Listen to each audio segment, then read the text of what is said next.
बैठकीनंतर खासदार अरविंद सावंत यांनी माध्यमांशी संवाद साधलाय। यावेळी त्यांनी शिंदे गटावर जोरदार हल्लाबोल केला। सावंत नेमके काय म्हणाले पाहूयात। लोकसभेचं अधिवेशन असलं की आदरणीय उद्धवजी ठाकरे साहेब दिल्लीत येतच असतात। उद्या आपल्याला सगळ्यांना कल्पना आहे की माननीय शिवसेना नेते संजय राऊत साहेब यांच्या नरकातला स्वर्ग या पुस्तकाचं प्रकाशन दिल्लीत होते, भाषांतर होते त्याचं इंग्रजी आणि हिंदीमध्ये। त्या कार्यक्रमाला आदरणीय उद्धवजी येणार होते आणि नेमकं त्यांचा उद्या विधान परिषदेतील कार्यकाळ संपतो, म्हणजे सेंड ऑफ आहे, तेव्हा निरोप समारंभ आहे, त्यामुळे त्या कार्यक्रमाला ते येऊ शकणार नाहीत। आता ती भेट आमची राहिली म्हणून सर्व खासदार आम्ही आज त्यांना भेटायला इथं आलो आणि वेगळे विषय आहेतच ना, कारण लोकसभेमध्ये जे विषय सुरू आहेत सध्या, देशासमोर युद्धाचे ढग तर आहेतच, पण त्याच्याबरोबर गॅस टंचाई खूप वाढत चाललेली आहे, लोक रस्त्यावर उभे आहेत, महागाई वाढत चाललेली आहे, हॉटेलमधले अनेक हॉटेल्स बंद पडत आहेत,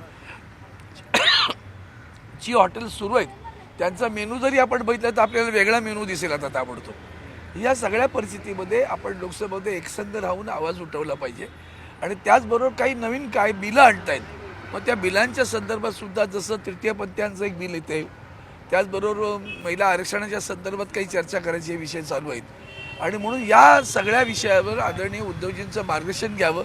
त्यानिमित्तानं ते आले असते तर भेटता आलं असतं, तर ती भेट आज इथे आम्ही घडवली।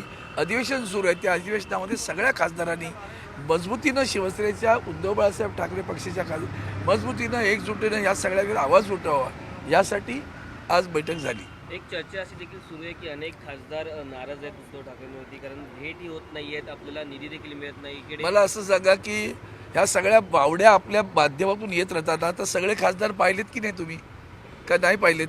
सगळ्यांचे फोटो आता सुद्धा माझ्या बाजूला संजय पाटील आहेत, इथं संजय देशमुख आहेत, बाकीचे येऊन पुढे फ्लाईटला गेलेले आहेत, सगळे खासदार आहेत तसे आहेत, थम मजबूतीनं उभे आहेत। नाराजी कशासाठी असेल? फंड देत नाही हा का त्यांचा विषय नाही, ते मुख्यमंत्री नाहीत आज, ते मुख्यमंत्री असलं आणि फंड दिला नसतं, तो सगळ्यांना भारतीय जनता पक्षाचं मूळ धोरणच असं आहे, ते महाराष्ट्रापुरतं नाही, तुम्ही महापालिकेत पहा काय वाटोळं महापालिकेत करतायत ते।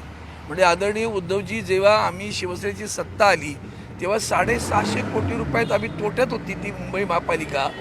ती मुंबई महापालिका आदरणीय उद्धवजींच्या मार्गदर्शनाखाली काम करताना 92,000 कोटी रुपयाच्या ठेवी त्यांनी त्याच्यावर ठेवल्या, त्यातून कर्मचाऱ्यांची देणी असतात निवृत्त झाल्यानंतर ती सगळी देता येतील आणि जो काही निधी आवश्यक आहे वरचा तो विकासासाठी, जसं आपण कोस्टल रोड पाहिला, हा हे उद्धवजींचं ड्रीम आहे, त्याने ते पूर्ण केलं, ते त्या पहिली गोष्ट लक्षात ठेव, महापालिकेच्या पैशातून उभं केलेलं ते स्वप्न साकार केलं, लक्षात घ्या, राज्याच्या नव्हे।